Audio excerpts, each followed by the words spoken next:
आपका स्वागत है हमारे इस चैनल पर। और आज हम एक्सप्लेन करने जा रहे हैं the lazy Prince becomes a genius season 3 chapter 1।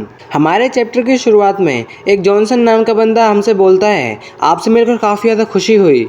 मैं यहाँ कोचमैन बनकर काम करता हूँ और जब तक आप मुझे पे करोगे तब तक मैं आपके लिए काम करूँगा। पर तभी वो बोलता है कि ये मेरी रियल जॉब नहीं है। दरअसल मैं बैंडिट्स के ग्रुप का एक लीडर हूँ और साथ ही मैं यहाँ कोचमैन बनकर लोगों को लूटता हूँ और उन्हें भगा देता हूँ। जिसके बाद जॉनसन्स बोलता है कि जो हमारा मेथड है वो काफ़ी ज़्यादा सिंपल है। हम सबसे पहले एक रिच लुकिंग पर्सन को ढूंढते हैं और उसे अपने पास लाते हैं और उसके बाद मैं उसे कुछ बिलीवेबल एक्सक्यूजेज देता हूँ ताकि वो हमारे हाइड आउट पर चले जाए जहाँ मेरे सबऑर्डिनेट्स वहाँ छुपे हुए होते हैं और आते ही उसे लूटने लगते हैं। आप इस मेथड के बारे में क्या सोचते हो? ये परफेक्ट है ना? और ख़ास बात, जो हमारा मेथड है वो अब तक फेल नहीं हुआ है। पर तभी उसे एक बंदा बुलाता है और बोलता है कि हेलो, मुझे एक कोचमैन की ज़रूरत है। और उस बंदे को देखकर वो अपने धीरे से बोलता है कि लो, एक और बल्ली का बकरा आ गया। और फिर वो काफ़ी ज़्यादा प्यार से बोलता है, आपसे मिलकर काफ़ी ज़्यादा खुशी हुई, मेरा नाम जॉनसन है। फिर हमें पता लगता है कि वो अपने एरन, इलेलेंड्स और रूरू होते हैं। जॉनसन उनसे बोलता है कि काफ़ी ज़्यादा सम्मान की बात है मेरे लिए कि मैं आपके इतने अच्छे अच्छे क्वेस्ट को पूरा करूँगा। और अपने मन में कह रहा होता है कि तुम चिंता मत करो, मैं तुम्हारे बिल्कुल पैनी पैनी मतलब पाई पाई को चुरा लूँगा। और उसके बाद वो सभी के सभी कैरेज में जा रहे होते हैं। अपना जॉनसन बोलता है कि ये तो काफ़ी ज़्यादा औसम बात है, जो उनकी आउटफिट है वो काफ़ी ज़्यादा महंगी लग रही है। नो डाउट ये कि दोनों के दोनों एक नोबल फैमिली से होंगे और अगर मैंने इन्हें लूट कर लिया तो मैं काफ़ी ज़्यादा पैसों से भर जाऊंगा और साथ ही मैं काफ़ी ज़्यादा इससे मज़े कर सकता हूँ। जिसके बाद अगले सीन में हमें दिखाया जाता है कि जो उनका कैरेज है वो रुक चुका होता है। जॉनसन अपने एरन से कह रहा होता है कि अभी हमें इधर ही रुकना पड़ेगा। अपना एरन बोल रहा होता है, अच्छा ऐसी बात है तो हमें लाइट की ज़रूरत पड़ेगी, सबसे पहले हमें फायर चाहिए। और ऐसी बात सुनने के बाद अपनी इलेलेंड से बोलती है, ठीक है तो फिर मैं वुड को चॉप करूँगी। और इलेलेंड से की ऐसी बात सुनने के बाद जॉनसन अपने मन में कहता है, क्या ये सोच रही है कि अपनी स्वॉर्ड से इस वुड को काट सकती है? उसके बाद वो अपनी इलेलेंड से कहता है कि आप प्लीज़ इधर से हट जाइए, मैं आपके लिए इस वुड को काट देता हूँ। जैसे वो इस बात को पूरा करता है और उसी के साथ जो इलेलेंड है उस पेड़ को बीच में से काट देती है, जिसे देखकर जॉनसन काफ़ी ज़्यादा शॉक हो जाता है। पर अपनी इलेलेंड से यहाँ भी नहीं रुकती और उस पेड़ को काफ़ी ज़्यादा छोटे हिस्सों में चॉप कर देती है और वो सभी के सभी टुकड़े एक ही जगह इकट्ठे हो जाते हैं। फिर अपनी इलेलेंड से कहती है कि हमें इसकी थिकनेस के बारे में काम करना चाहिए। अपना जॉनसन काफ़ी ज़्यादा शौक हुआ होता है और फिर वो बोलता है, हाँ तुम सही कह रहे हो। फिर हमारा सीन रूरू की तरफ शिफ्ट होता है और बोलती है, ग्रेट अब मेरी टर्न है। उसके बाद जो रूरू होती है वो उस फायरवुड में आग लगा देती है और फिर रूरू अपने एरन से कहती है, एरन तुमने देखा मैं स्पिरिट को भी कंट्रोल कर सकती हूँ और उसको इस्तेमाल कर सकती हूँ। पर अपना एरन बोलता है, रूरू पर ये तो मिस्टिक आर्ट्स थी। और अपने बंदों के ऐसे कारनामे को देखकर ग्लेन काफ़ी ज़्यादा शौक होता है और बोलता है, आखिरकार ये सब है कौन? जिसके बाद हमारा अगला सीन शिफ्ट होता है अगले दिन की तरफ। अपना एरन अपने जॉनसन से बोलता है, मिस्टर जॉनसन आप थोड़े पीछे हट जाइए क्योंकि अब हम दोनों स्पारिंग मैच करेंगे। अपना जॉनसन काफ़ी ज़्यादा शौक हो जाता है, बोलता है क्या स्पारिंग मैच? और अपने मन में कह रहा होता है, पर इसके पास एक ग्रेट स्वॉर्ड आई कहाँ से? जिसके साथ ही अपना एरन इलिया से कहता है, इलिया अब मैं आ रहा हूँ। इलिया भी बोलती है, ठीक है मैं भी तैयार हूँ। और उनकी ओरा स्वॉर्ड देखने के बाद अपना जॉनसन काफ़ी ज़्यादा शॉक हो जाता है और बोलता है, ये तो ओरा स्वॉर्ड्स हैं, ये तो स्वॉर्ड मास्टर लेवल पर आ गए। उसके साथ ही जो उनकी फाइट होती है वो शुरू हो जाती है बहुत ज़्यादा खतरनाक तरीके से। पर तभी उनकी फाइट रुकती है और बीच में रूरू बोलती है, एरन तुम काफ़ी ज़्यादा शोर मचा रहे हो जिससे मैं उठ चुकी हूँ। अपने एरन उससे माफ़ी मांगता है और इन सब चीज़ों को देखकर जॉनसन बोलता है, मैं गिव अप करता हूँ क्योंकि अगर मैं इनसे लड़ा तो हम सब के सब मर जाएंगे।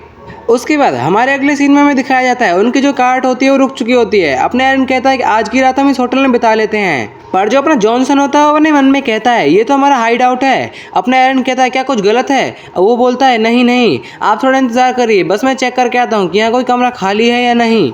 और फिर वो अपने मन में कहता है, मुझे उन्हें बाहर आने से रोकना होगा। पर जब वो जाने वाला होता है तभी पीछे से आवाज आती है, ओए तुम हमारे हाइड आउट के पास क्या कर रहे हो? ये तुम्हें पता नहीं है हमारी जगह है? जिसके बाद अपने जॉनसन्स के सबऑर्डिनेट्स बोलते हैं, तुम देखने से काफी ज्यादा रिच नोबल लगते हो, क्या तुम हम गरीबों में थोड़ा बहुत पैसा नहीं बांटोगे? पर तभी अपना जॉनसन वहाँ आता है और काफी जोर से चिल्लाकर उन्हें गाली देता है और कहता है, तुम मेरे कस्टमर से दूर हो जाओ। पर जो काला वाला बंदा होता है उससे बोलता है, यूंगमिन आप क्या कर रहे हो? पर जॉनसन उसे कुछ भी जवाब नहीं देता और बोलता है, तुम अब यहाँ से निकल जाओ।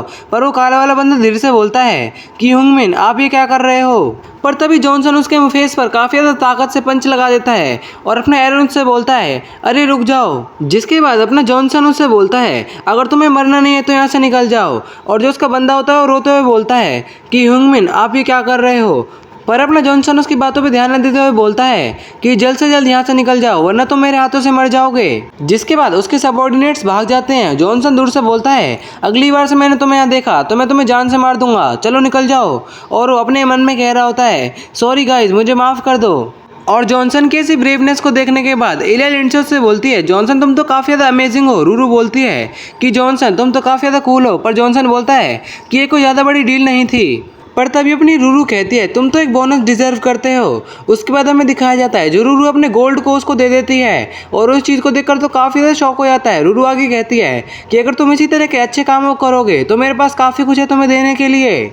जिसके बाद तो उसमें हायाबुसा का इंजन लग जाता है और काफ़ी ज़्यादा फुर्ती से काम कर रहा होता है और कहता है कि मैंने यहाँ एक रेस्टोरेंट से कनेक्ट करा है और उनका जो सबसे फाइनेस्ट मतलब सबसे बढ़िया खाना है वो मैंने आपके लिए ऑर्डर करा है। और साथ ही अपनी रूरू के लिए टूना फिश भी ऑर्डर करी होती है। रूरू काफ़ी ज़्यादा शौक होती है इस चीज़ को देखकर।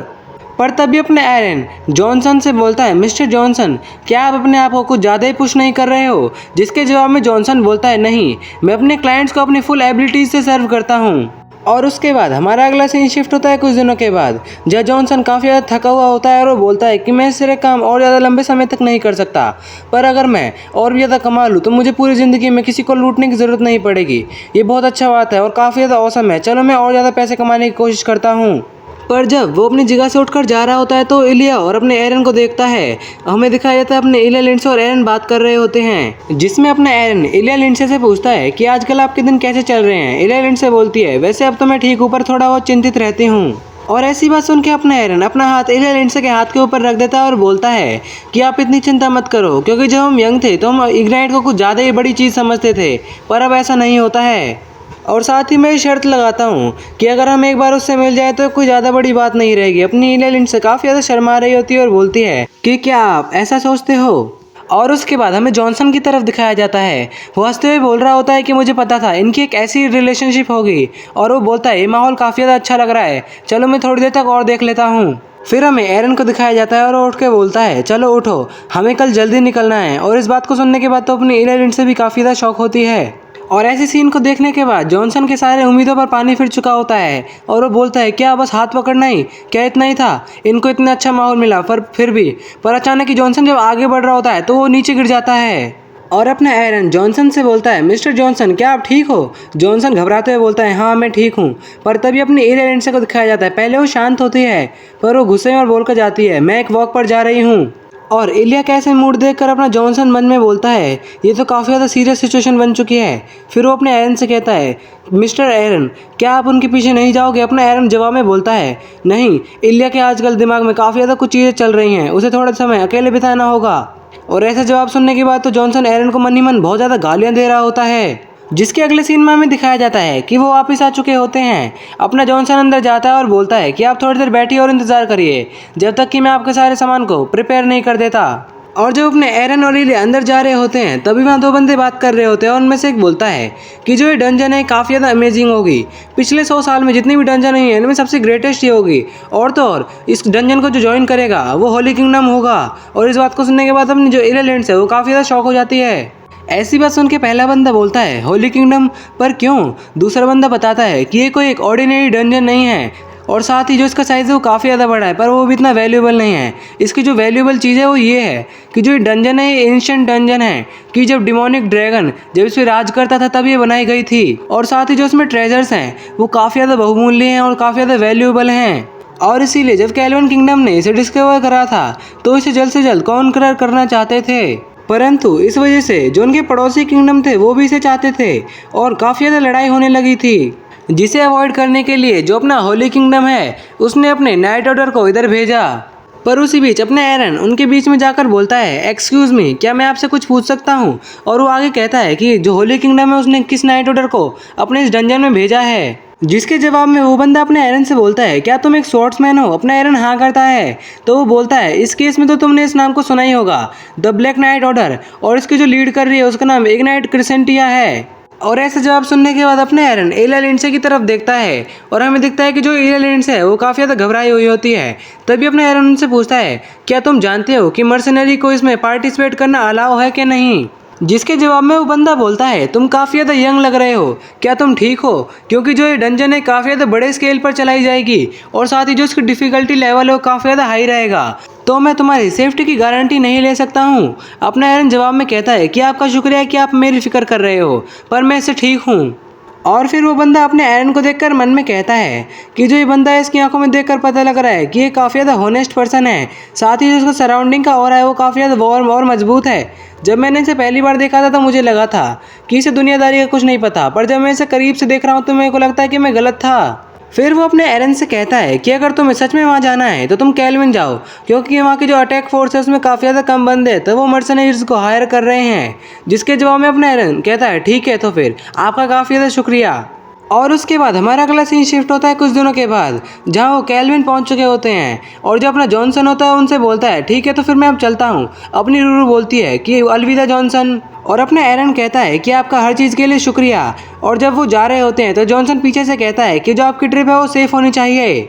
और फिर वो अपने मन में कहता है कि मेरे को अब रियलाइजेशन हो चुकी है, क्योंकि जो पावरफुल लोग होते हैं वो अपने बारे में नहीं बताते, और अगर मैंने उनसे कुछ भी गलत कहा होता और उनको डराया होता तो मुझे सिर्फ एक सिंगल ब्लो में मार देते।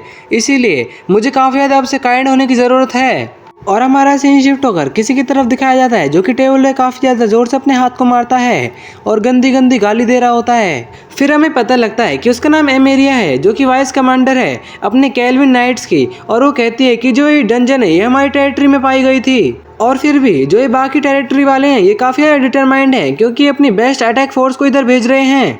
जिसके बाद वो उनका नाम बताती है, जिसमें पहला होता है लेबिट स्काउट मेज पेरी मार्टिन्स, और दूसरे का नाम पालकिन्स के स्वॉर्ड्समैन सेवन विरॉक्स। और तो और इस चीज़ में होली किंगडम भी इन्वॉल्व है। और इस तरह अगर ये डंजन क्लियर भी हो गई तो जो इसकी जितनी भी लूट होगी ये सब के सब इसे ले जाएंगे। जिसके बाद वो अपने मन में कहती है तो इसीलिए मुझे काफ़ी ज़्यादा अच्छे मर्सनरीज को रिक्रूट करना पड़ेगा ताकि वो अच्छी फाइट कर सके इन बाकियों के साथ।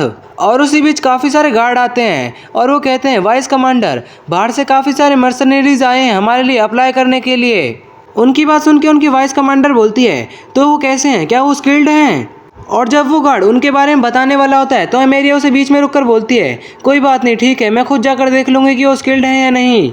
जिसके बाद हमारा अगला सीन शिफ्ट होता है अपने एरन और इलिया लिंडसे पर। वो दोनों अपने ट्रेनिंग ग्राउंड में फाइट कर रहे होते हैं, तभी वो आ जाती है और बोलती है कि तुम दोनों में से किसने अप्लाई करा था मर्सनरी बनने के लिए? मैं केल्विन की वाइस कमांडर हूँ, मेरा नाम एमेरिया है और मैं तुम्हारा अभी के अभी टेस्ट लेना चाहती हूँ। जिसके बाद जब अपनी इलिया लिंड से अपना इंट्रोडक्शन देने लगती है तो उस बीच में रोक देती है और बोलती है कि चुप हो जाओ, अपना इंट्रोडक्शन मत दो, मेरा टाइम वेस्ट मत करो, और जब तुम दिखाओ कि तुम्हारे अंदर क्या एबिलिटीज़ हैं। अपनी इलिया लिंड से बोलती है कि ठीक है, मैं समझ गई। फिर अपनी इलिया लिंड से एक गहरी सांस लेती है और उसके बाद अपने पैरों में काफ़ी ज़्यादा ऑरा इकट्ठा कर लेती है, जिसे देखकर एमिरिया काफ़ी ज़्यादा शॉक हो जाती है। पर अपनी इलिया लिंड से यही नहीं रुकती, उसके साथ वो एक काफ़ी ज़्यादा भयंकर एक जंप लेती है और अपनी स्वॉर्ड को एमिरिया के बिल्कुल पास ला देती है। एमिरिया के पसीने आ गए होते हैं, पर फिर भी वो जवाब में एक हमला करती है, पर उस हमले को अचानक इलिया लिंड से डॉज कर लेती है और पीछे आ जाती है। और अपनी एमिरिया मन में सोचती है तो काफ़ी ज़्यादा तेज़ है। जिसके बाद वो जैसे ही पीछे हमला करने वाली होती है तो अपनी इलिया लिंड से वहाँ से डिसअपियर हो जाती है।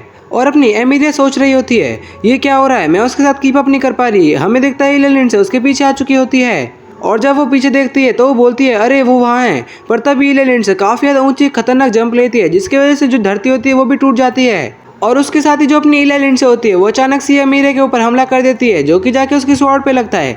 हम देखते हैं जो एमिरिया होती है उसकी स्वॉर्ड कट कर गिर जाती है, और जब वो अपने हाथ को देखते हैं तो उसका हैंडल उसके हाथ में होता है बस। जिसके बाद वो काफ़ी ज़्यादा शॉक हो चुकी होती है और अपनी इलिया लिंड से पूछती है आखिरकार तुम्हारा नाम क्या है और तुम किस किंगडम से आए हो? फिर अपनी इलिया लिंड से उसको अपना इंट्रोडक्शन देती है और कहती है कि मैं लिंडसे फैमिली की एक नाइट हूँ जो कि एडन किंगडम से आई है, मेरा नाम इलिया लिंडसे है। जिसके बाद हमारा अगला सीन शिफ्ट होता है और जो अपनी एमेरिया होती है वो अपने कमरे में काफ़ी ज़्यादा हंस रही होती है और वो बोल रही होती है कि मुझे लगता है कि जो स्काई है वो भी मेरी हेल्प कर रहा है और जो इलिया लिंडसे है वो भी मेरी मदद कर रही है। पर तभी वहाँ रूरू आ जाती है, जिसे देखकर एमिरिया काफ़ी ज़्यादा शॉक हो जाती है। एमिरिया कहती है तुम एरन की बिल्ली हो है ना, और साथ ही बोल भी पा रही है। रूरू बोलती है हाँ, और मेरा नाम रूरू है। जिसके बाद एमिरिया अपनी रूरू से कहती है रूरू क्या मैं तुम्हें पेट कर सकती हूँ? अपनी रूरू हाँ कर देती है और कहती है कि पर तुम्हें मुझे सिखाना पड़ेगा। और राइटर हमें निककर दिखा रहा होता है कि जो एमिरिया उसे बिल्ली काफ़ी ज़्यादा पसंद होती हैं। जिसके बाद रूरू कहती है कि मुझे एमिरिया पसंद है क्योंकि वो मेरे एक फ्रेंड की तरह दिखती है। एमिरिया से सुन के बोलती है क्या मैं तुम्हारे उस फ्रेंड की तरह कुछ ज़्यादा ही दिखती हूँ? जिसके जवाब में अपनी रूरू कहती है नहीं, पर तुम थोड़ा बहुत दिखते हो कि जब तुम एंग्री हो जाते हो तो तुम मेरी दोस्त की तरह दिखने लगते हो। पर उससे पहले जो तुम अभी बात कर रहे थे प्लीज़ मुझे समझाओ और मुझे सिखाओ कि तुम्हें क्या कह रहे थे। अपनी अमीरा जवाब देते हुए बोलती है कि तुम्हें सिखाना काफ़ी ज़्यादा मुश्किल होगा क्योंकि तुम एक बिल्ली हो और साथ ही तुम्हारे जो पंजे हैं ये भी दिक्कत दे सकते हैं। जिसको सुनने के बाद अपनी रूरू चमकने लगती है और बोलती है ये तो कोई प्रॉब्लम ही नहीं है। और जो अपनी अमीरिया होती है काफ़ी ज़्यादा शौक होती है और बोलती है क्या।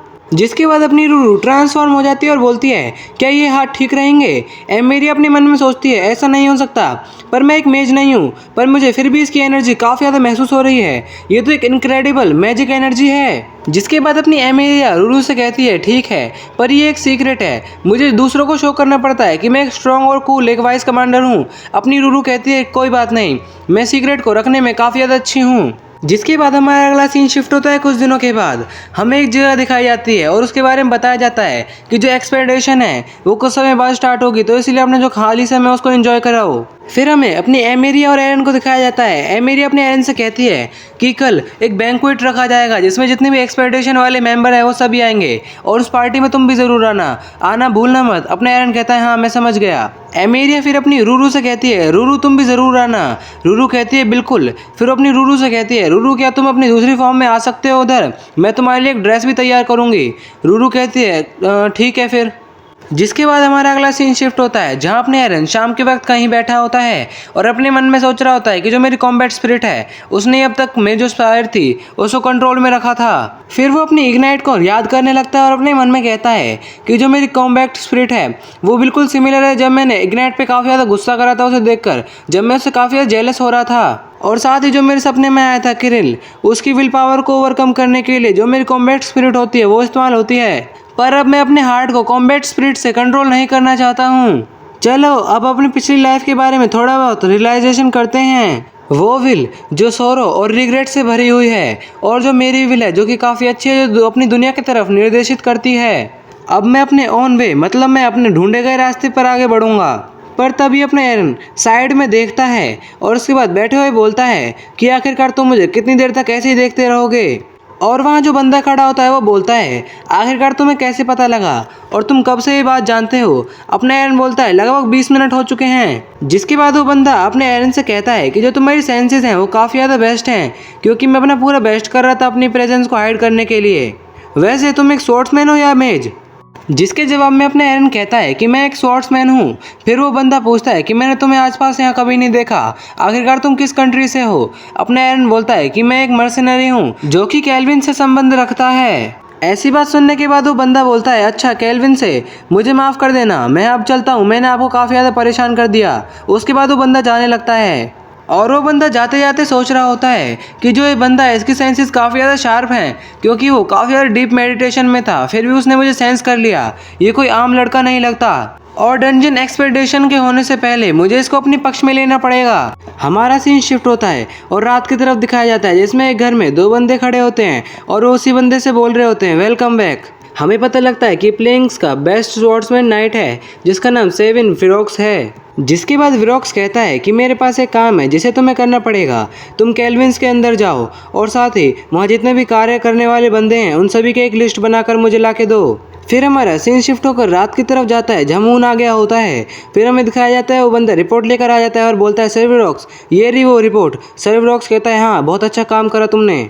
और उसके बाद जब विरोक्स उस लिस्ट को देखता है तो उसे कुछ अजीब लगता है। फिर वो बोलता है लिंडसे फैमिली के लिए लिंडसे, किसने सोचा था कि मैं उसका नाम यहाँ देखूंगा। और मुझे लगता है कि उसका रीज़न सिर्फ एक ही होगा कि जो लिंडसे फैमिली की डॉटर है उसने इस डंजन एक्सपेडिशन में भाग लिया है। वो रीज़न ये है कि यहाँ इग्नाइट क्रिसेंटिया भी आएगी। वैसे एला लिंडसे एक स्वॉर्ड मास्टर है, पर ऐसा लगता है कि वो एक छोटी बच्ची है क्योंकि वो अपने इमोशन पर काबू नहीं कर पा रही और उन्हीं के हिसाब से चल रही है। क्या लैंड ऑफ प्रूफ में हारने के बाद क्या उसके दिल के साथ कुछ इफेक्ट हुआ है। और जैसे ही वो लैंड ऑफ प्रूफ की बात कहता है तो वो अपने मन में कहता है वेट रुको, लैंड ऑफ प्रूफ क्या ये वही जगह नहीं है जहाँ एला लिंडसे को उस बंदे ने हराया था। और साथ ही जिसने एला लिंडसे को हराया था वो उसी की स्वॉर्डमैनशिप एकेडमी में था।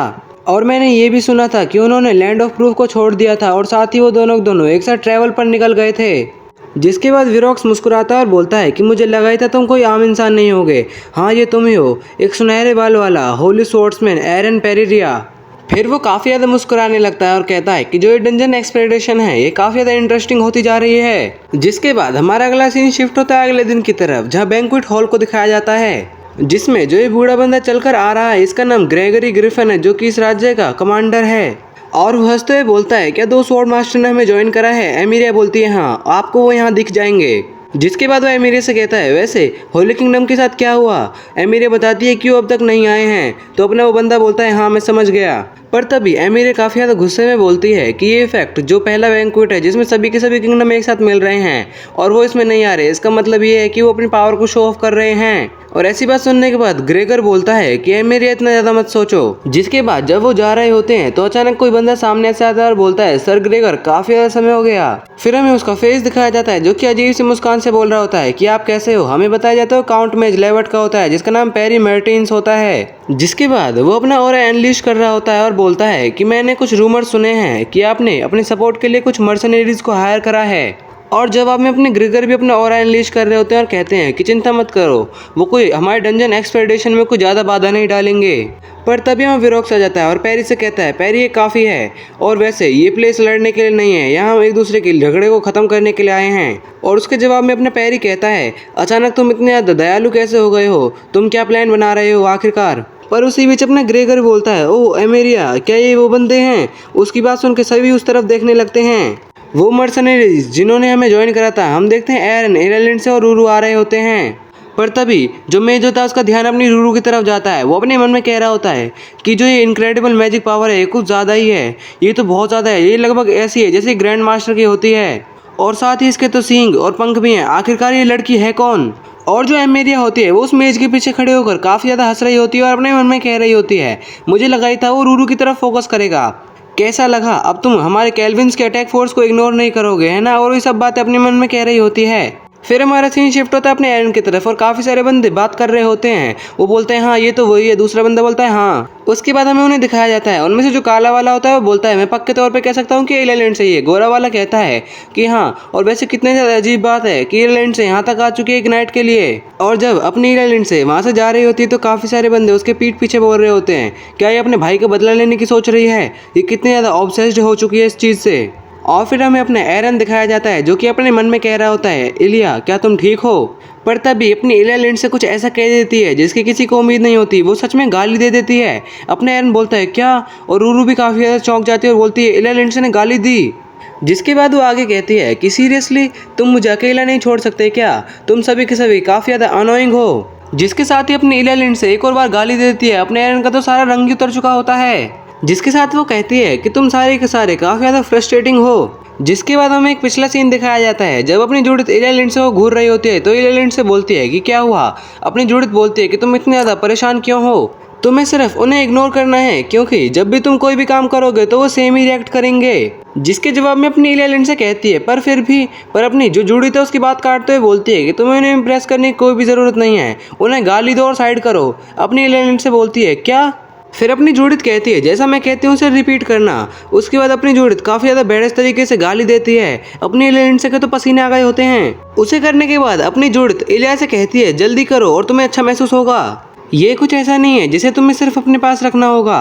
जिसके बाद अपनी इलिया लिंड से काफ़ी ज़्यादा क्यूट फेस बनाने लगती है।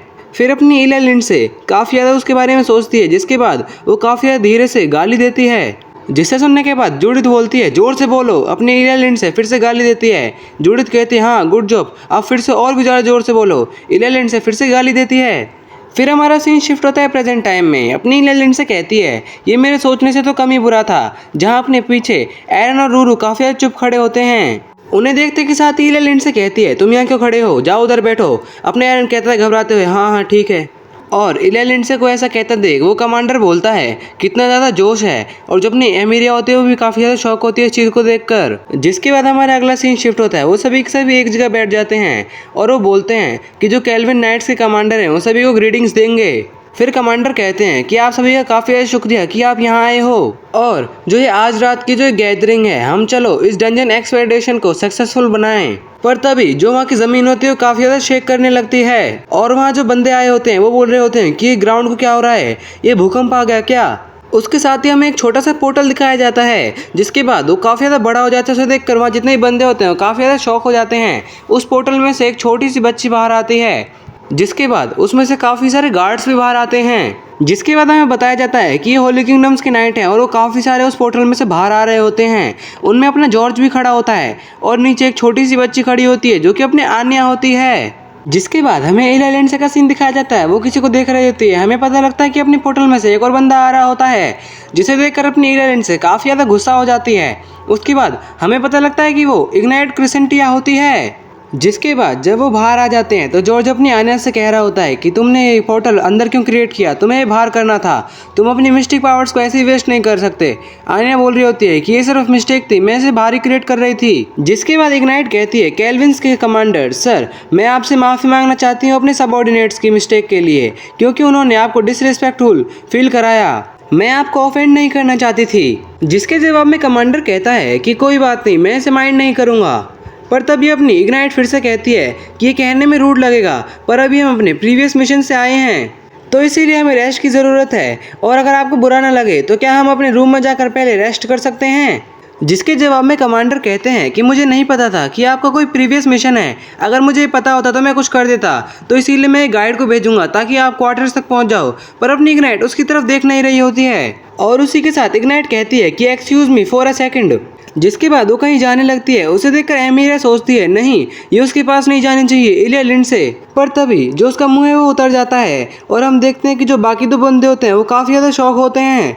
फिर हमें एलिया लिंड को दिखाया जाता है जो कि काफ़ी ज़्यादा गुस्से में बैठी पड़ी होती है। जिसके बाद हम देखते हैं जो इग्नाइट है वो अपने एरन के सामने जाती है और बोलती है कि तुम काफ़ी ज़्यादा बदल चुके हो एरन पेरिरिया, और काफ़ी ज़्यादा मुस्कुरा रही होती है। पर जो अपने एरन और काफ़ी ज़्यादा सीरियस इग्नाइट को देख रहा होता है। जिसके बाद वो दोनों एक दूसरे को देख ही रहे होते हैं और कुछ कह नहीं रहे होते। फिर हमारी एमिरा को दिखाया जाता है, वो अपने मन में कह रही होती है कि यहाँ इलिया लिंड क्यों नहीं है, ये एरन पेरिरिया के पास क्यों गई है। और विरोक्स अपने मन में कह रहा होता है ये क्या, ये तो बदल गया, वो क्या पहले से एक दूसरे को जानते हैं। उसके बाद अपने एरन पेरिरिया खड़ा होता है और अपनी इग्नाइट से कहता है कि काफ़ी समय हो गया आपसे मिले हो इग्नाइट। अपनी इग्नाइट कह रही होती है कि मुझे नहीं पता था तुम इतनी जल्दी बदल जाओगे। जिसके बाद इग्नाइट अपना काफ़ी सारा ऑरा अनलीश करने लगती है और अपने एरन से कहती है कि मुझे बताओ आखिरकार क्या हुआ था। और इग्नाइट का ऐसा भयानक ऑरा देखकर तो अपनी जो एमिरिया होती है वो भी काफ़ी ज़्यादा घबरा जाती है और अपने मन में कहती है कि मैं इसकी एनर्जी को यहाँ से भी महसूस कर सकती हूँ। और जब अपना कमांडर होता है वो बोलता है कितनी ज़्यादा भीषण एनर्जी है। जिसके बाद कमांडर अपने एरन को देखता है और अपने मन में कहता है कि ये उसके बिल्कुल सामने खड़ा है पर बिल्कुल भी हिल नहीं रहा है, ये तो मेरी सोच से भी काफ़ी ज़्यादा ताकतवर निकला। पर अपना एरन बिल्कुल शांत खड़ा होता है, जिसे देखने के बाद इग्नाइट कहती है कि अच्छा तुम मुझे बताओगे नहीं। फिर वो कहती है अच्छा फिर ठीक है मैं चलती हूँ, मैं तुम्हें आज के बाद से और भी ज़्यादा क्लोजली वॉच करूँगी, मतलब देखूँगी। जिसके बाद इग्नाइट चले जाती है और अपने एरन और इलिया उसे बिल्कुल शांत होकर देख रहे होते हैं। पर अपनी इलिया लिंड से मन में सोच रही होती है उसने तो मेरी तरफ एक नज़र भी नहीं देखा, और अपना एरन इलिया लिंडसे की तरफ ही देख रहा होता है। फिर हमारा सीन शिफ्ट होता है रूरू की तरफ। आन्या रूरू के पास जाती है और बोलती है तुम रूरू हो है ना, देखो मैं आन्या हूँ, मैंने तुम्हें काफ़ी ज़्यादा मिस करा था रूरू, आखिरकार तुम इस फॉर्म में कैसे चेंज हो गए। पर अपनी रूरू कुछ भी नहीं कह रही होती है। जिसके बाद अपनी रूरू कहती है मैं तुमसे बात नहीं करूँगी। आन्या बोलती है क्यों। जिसके जवाब में अपनी रूरू कहती है तुमने और इग्नाइट ने मिलकर एरन को परेशान किया था।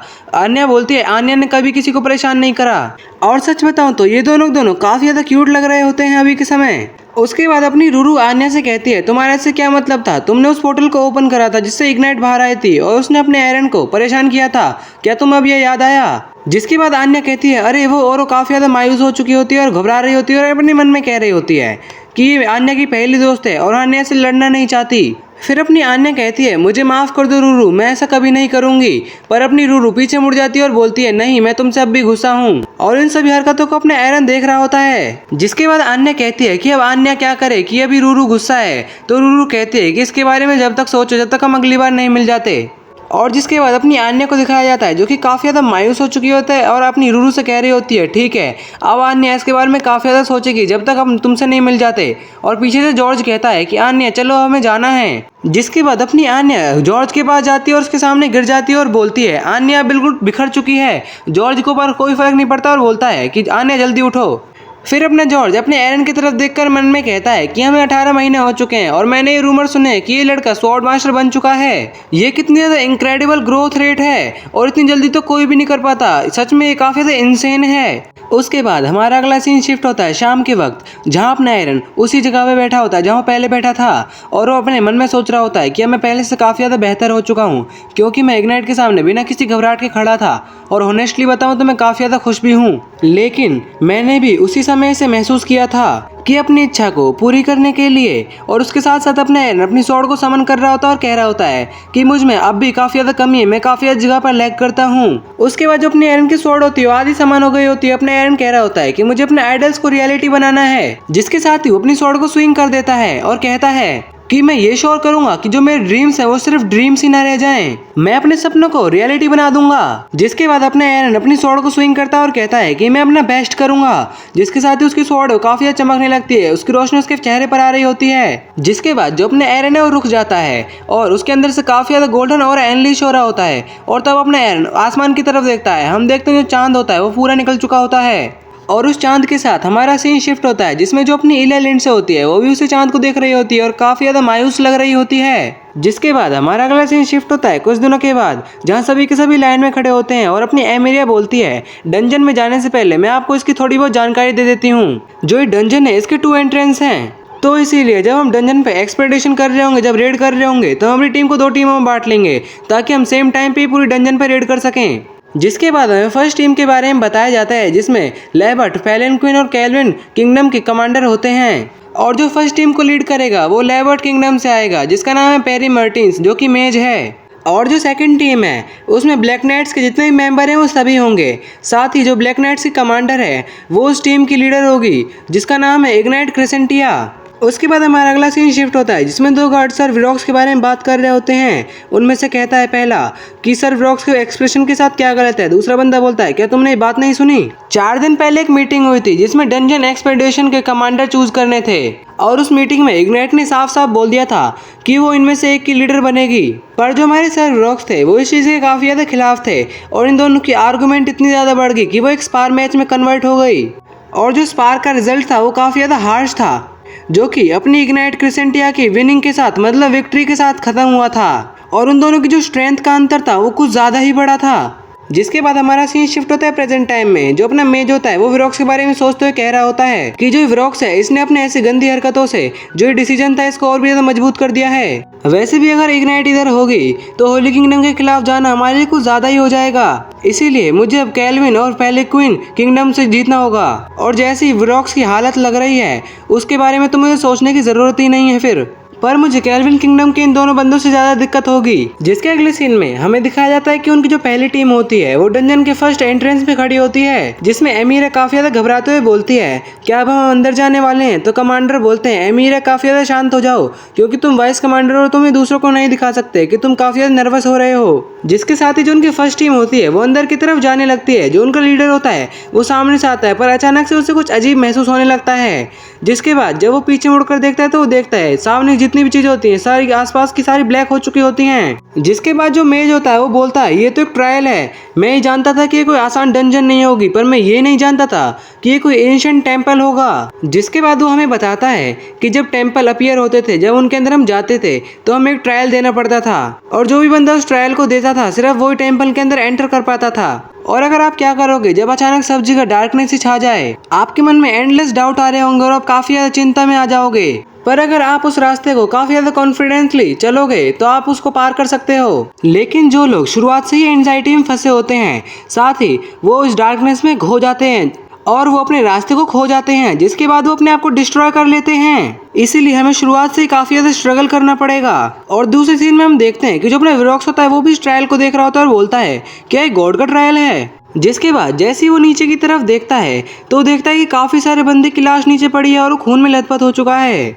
और उसके सामने एक बंदा उस पर हमले करने के लिए आता है और अपने मन में कहता है कि मुझे अपने आप पर काबू करना पड़ेगा, कि जो ग्रह युद्ध था वो 30 साल पहले खत्म हो चुका है, ये कोई रियल नहीं है, ये इल्यूजन है। जिसके बाद वो अपने आप पर काबू पा लेता है और जाने लगता है और कहता है कि मुझे डार्कनेस से बचना पड़ेगा और अपने आप पर काफी ज्यादा भरोसा कर आगे बढ़ना पड़ेगा। जिसके बाद जब वो आगे बढ़ रहा होता है तो उसे बाहर निकलने का एक रास्ता मिलता है और बोलता है शायद यही एग्जिट है। जिसके साथ ही वो अंदर घुसता है और उसे एक कमरा दिखता है जिसमें अपना वो इमेज खड़ा होता है और वो बोलता है पैरी पहले आ चुका है, लगता है मैं सेकंड हूँ। और तभी वो साइड में देखता है और बोलता है अरे नहीं, पहले भी एक बंदा आ चुका है। और वो अपने मन में कहता है कि मेरे से पहले ये बंदा कैसे आ गया।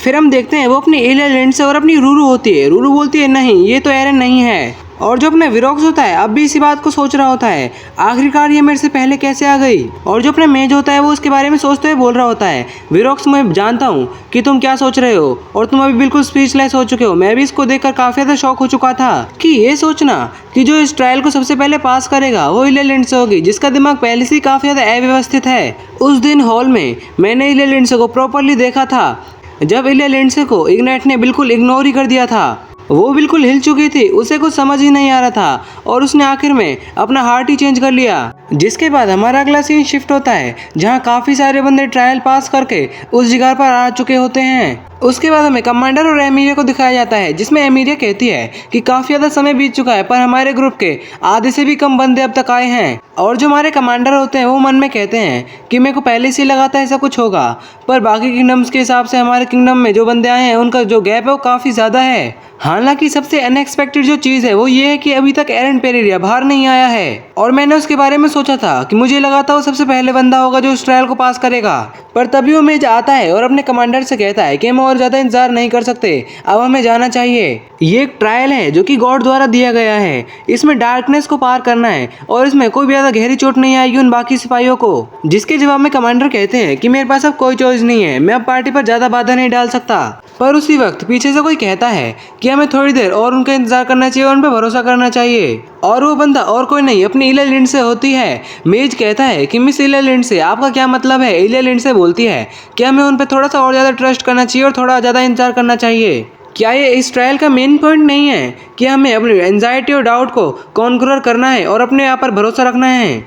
और वो आगे कहती है कि मैं मानती हूँ कि हमें अपने आप पर भरोसा करना चाहिए पर उससे ज़्यादा हमें दूसरों पर भरोसा करना ज़रूरी है। जिसके जवाब में मेज कहता है ये काफ़ी ज़्यादा ग्रेट पॉइंट है पर फिर भी हमें अपना टाइम को वेस्ट नहीं करना है। पर उसी वक्त पीछे से कोई बोलता है देखो कोई आ रहा है और वो और कोई नहीं अपना एरन पेरेरा होता है उसकी गोल्डन स्वॉर्ड के साथ, जहाँ अपना एरन आ रहा होता है और बोलता है कि मुझे माफ़ कर दो मैं थोड़ा सा लेट हो गया। यहाँ एक सिचुएशन बन गई थी। हम देखते हैं अपने एरन के पीछे काफ़ी सारे गार्ड होते हैं, जिसे देखने के बाद मेज काफ़ी से चौंक जाता है और बोलता है क्या। फिर हमें पूरा सीन दिखाया जाता है कि अपने एरन के पीछे काफ़ी सारे गार्ड खड़े होते हैं। जिसके बाद हमें 2 घंटे पहले का सीन दिखाया जाता है जिसमें गार्ड बोल रहा होता है क्या ये क्या चीज़ है, क्या मुझे कोई सुन सकता है, मैं यहाँ हूँ, क्या मुझे कोई नहीं सुन सकता, प्लीज़ मुझे अकेला मत छोड़ो। हम देखते हैं वो डार्कनेस से बिल्कुल खो चुका होता है और घबराते हुए बोलता है कि मैं यहाँ हूँ, प्लीज़ कोई तो मेरी हेल्प करो। पर उसी वक्त उसे वहाँ से एक रोशनी मिलती है जिसे देखकर वो काफ़ी ज़्यादा खुश हो जाता है और बोलता है एक लाइट, ये तो एक लाइट है, अब मैं बच चुका हूँ। और जब वो अपनी इस लाइट के पास जाता है तो वो अपने मन में सोच रहा होता है ये कैसी सेंसेशन है। जब मैं उस लाइट के पास जाता हूँ तो मुझे काफ़ी ज़्यादा अच्छा महसूस होता है और मुझे काफ़ी ज़्यादा गर्म और काफ़ी ज़्यादा पीस महसूस होता है। आखिरकार ये लाइट है क्या। उसी बीच अपने एरन उस गार्ड की तरफ हाथ बढ़ाता है। फिर हमारा सीन प्रेजेंट में शिफ्ट होता है और इन सभी बातों को अपना एक गार्ड बता रहा होता है और बोलता है ऐसे फिर हम डार्कनेस से बच पाए। और ऐसी बात सुनने के बाद एमिलिया बोलती है अमेजिंग, क्या ये ऐसा भी कर सकता है कि गॉड के ट्रायल में इंटरप्ट कर दे। जिस बात को सुनकर अपना कमांडर कहता है एमिलिया तुम काफ़ी ज़्यादा लाउड हो। एमिलिया तुरंत ही माफ़ी मांग लेती है। जिसके बाद अपना कमांडर अपने मन में कह रहा होता है कि मैंने कभी भी ऐसे ह्यूमन के बारे में नहीं सुना कि जो गॉड के ट्रायल में इंटरप्ट कर दे। ये बॉय काफ़ी ज़्यादा स्पेशल है, इसके पास जो एनर्जी है वो मैंने कभी किसी स्वॉर्ड्समैन में नहीं महसूस करी।